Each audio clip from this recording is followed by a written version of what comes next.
Hi, Stu Heads. Leah here. I'm here with Phil and Steve, and I bet you're wondering why you're hearing us on a Tuesday. We were bored. We needed something else to do. Actually, today, it's our birthday. Yay! Woo-hoo! Happy birthday to us. Yay! 1 year. If you have an appetite for the strange and bizarre, then pull up a chair and grab a spoon for another intriguing serving of Remnant Stew. Remnant Stew is gluten-free, organic, made from all natural, free-range ingredients, and guaranteed to provide the recommended daily serving of curiosity.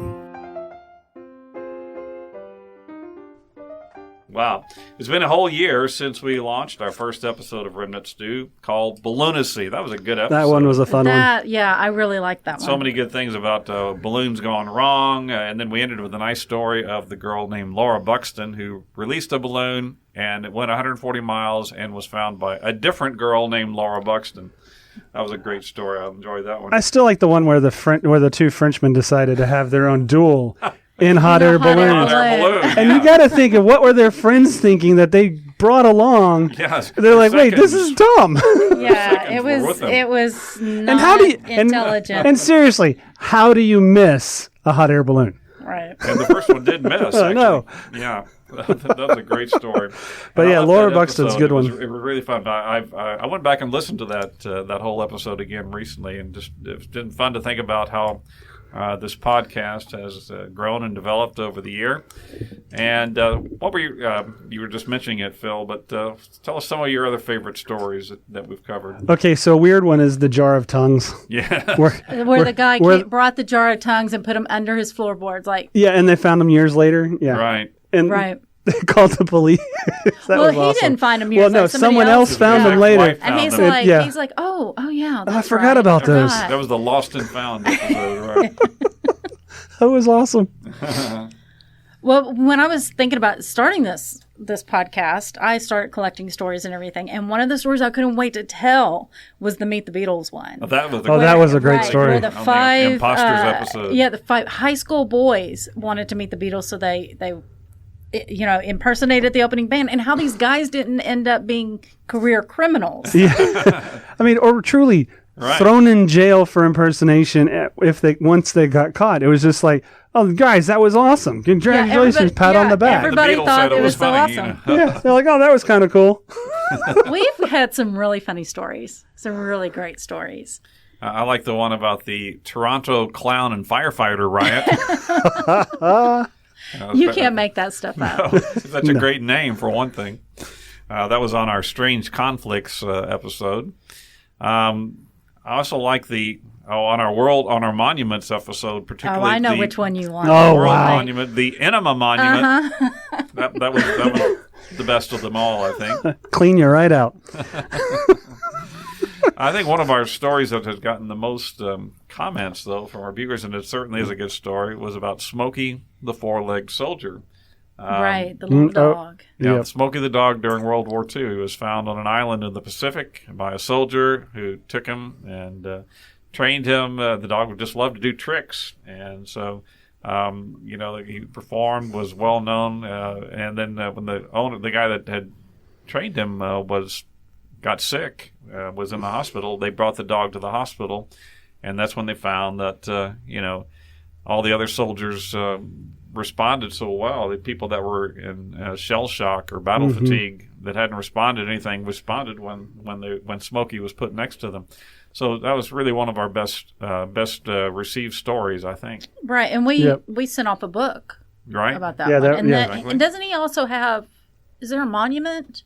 There's a monument in Cleveland where the guy that I can't remember the name of the soldier who found him. But he was from Cleveland, and after the war, he took him home to Cleveland with him, and he still continued performing, even on kids' TV shows and things like that. And so, yeah, Smokey was quite well loved. So, Phil, you got any more favorites? I did like the Scott Routley one from Brain Games, the episode we just released, right. or we had released a few weeks ago. Yeah, 2 weeks ago. Okay, and, wait. It's out now. Okay. And now back to our regularly scheduled joke time. Yeah, the Scott Routley section about his being in his coma, and then doctor figuring out how to communicate with him in the coma, in the coma through MRIs and everything, and how he told him to think of one thing, and that was recorded, and told him to think of something else. Tennis, right? And that conversation kept happening, and he could answer at the beginning simple yes and no's kind of stuff, but the ultimate question is, are you in pain? Right.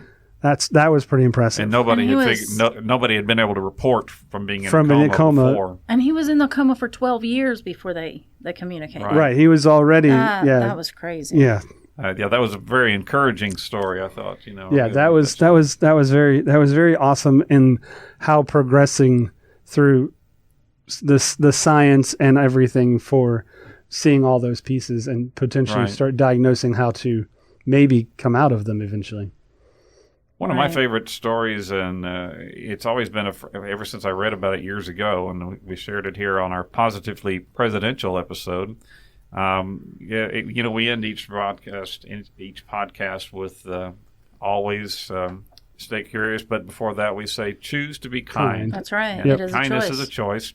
And there was a story about William McKinley trying to decide on among two different candidates for an office that he was filling. Right. And they were both equally qualified. And then he remembered an incident from 20 years before when he was just a congressman from Ohio and on a streetcar in Washington. And he was on the streetcar, and this old washerwoman gets on with a load of laundry and kind of struggles down the aisle. And he remembered that one of the two guys that he's now considering was on that streetcar, and he shifted his seat, shifted his newspaper, pretended not to see her. And then McKinley got out of his seat and helped her up, and gave her his seat. And so he actually ended up giving the position to the other candidate, not that one. And the comment was, acts of kindness. He will never know that one discretion of not kindness cost him the position that he had hoped for. So kindness is very important. There's always people watching. Well, and one of my favorite stories, and again, I collected a long time ago, but we got permission to quote from a book, was the Mermaid Riot. Right. Oh, wow. Yeah, the thing that happened in Charleston, awesome. where everybody came and wanted the mermaid to be released. Release. So and you wanted to yell, "Release the Kraken!" Of course, there was the Oregon whale explosion. That was a good one, too.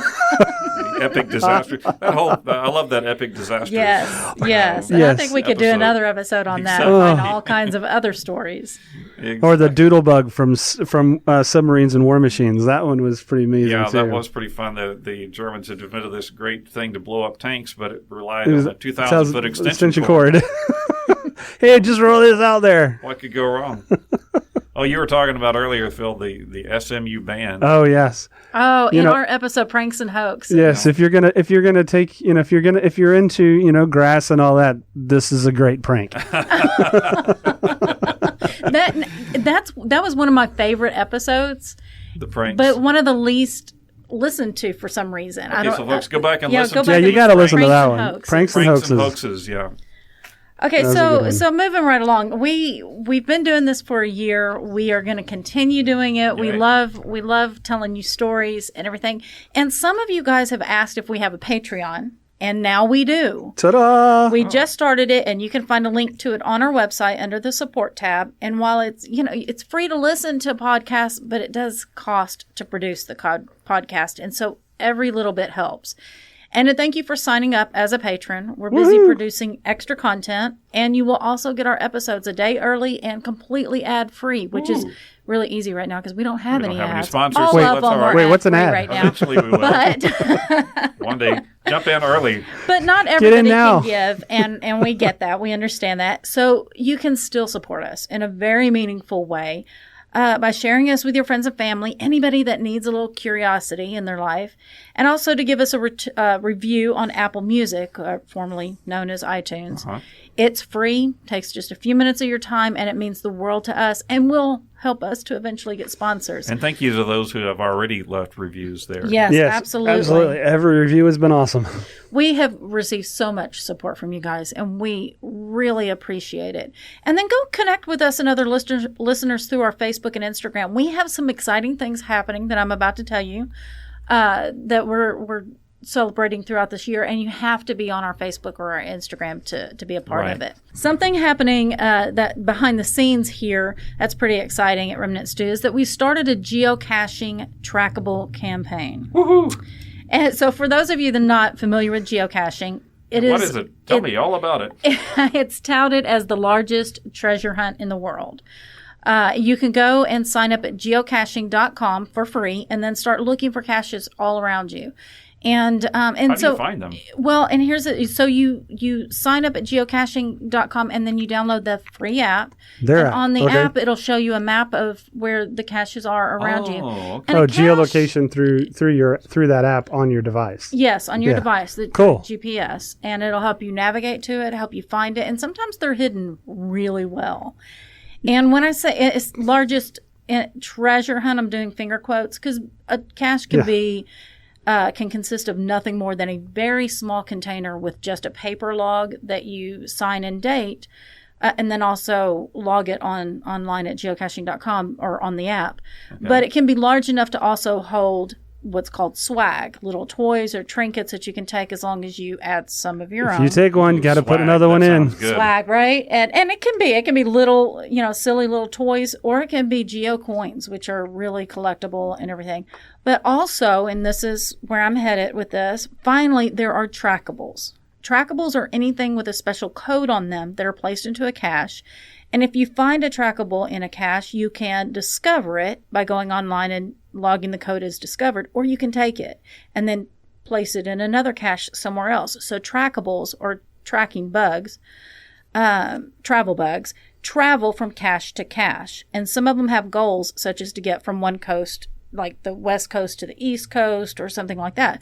So Remnant Stew has sent out 50 Release the Kraken. Release the Kraken! Release them! Trackables to cachers across the United States and even over in the Netherlands and Europe to place into caches, and we can watch them as they make their way back to Texas. Woohoo!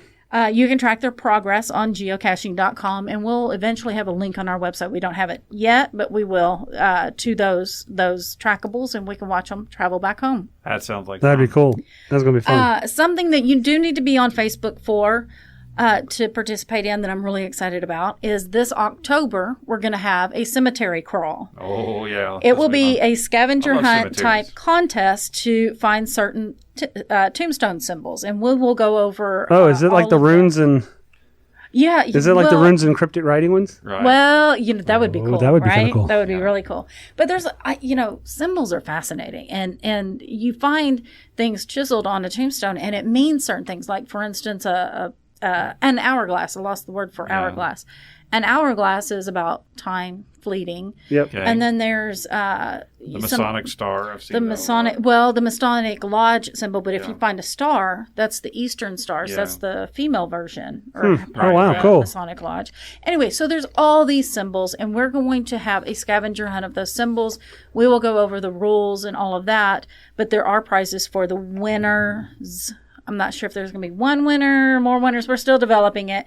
But it will start in October. It will open on October 1st and end on Halloween. It'll be fun. Get out and explore the cemeteries in your area. That'd be awesome. Right. And then finally, we're going to have, I think we talked about Yola Book Flood. Oh, the Icelandic book festival. Okay. Right. The tradition. Yeah, the tradition. Iceland to give... they would give books on Christmas. Not would, they still do. It's a big tradition in Iceland to give books on Christmas Eve. And so they exchange books, and then that's how they spend their Christmas Eve. They sit up reading and eating chocolate, and that's something that sounds awesome. That would be kind of cool. They actually shut off television in Iceland during that time. I don't know about that, but so this year we have featured independent bookstores all across the United States, and even one in Iceland. Yeah. And so this year, what we're going to do is we're going to have a YOLO Book of Flood book exchange in honor of that tradition. And hopefully every one of our listeners that participate will exchange books. Right. Hopefully purchased from one of our bookstores, and we'll have a list of those. Hint, hint, wink, wink, nudge, nudge. And then we will have a new book to read on Christmas Eve. And I can't think of a better way to end 2021. Right. That's a pretty awesome way. A great way to end it up. You know, Remnant Stew episodes have been downloaded 4,350 times in over 11 different countries. Our listeners mean the world to us. Really, they do. I think you do. Absolutely. Thank you for giving us such an amazing year. And here's to more stories and laughs as we head into the year number 2. As you go about your life in this big world, please remember to be kind and always stay curious.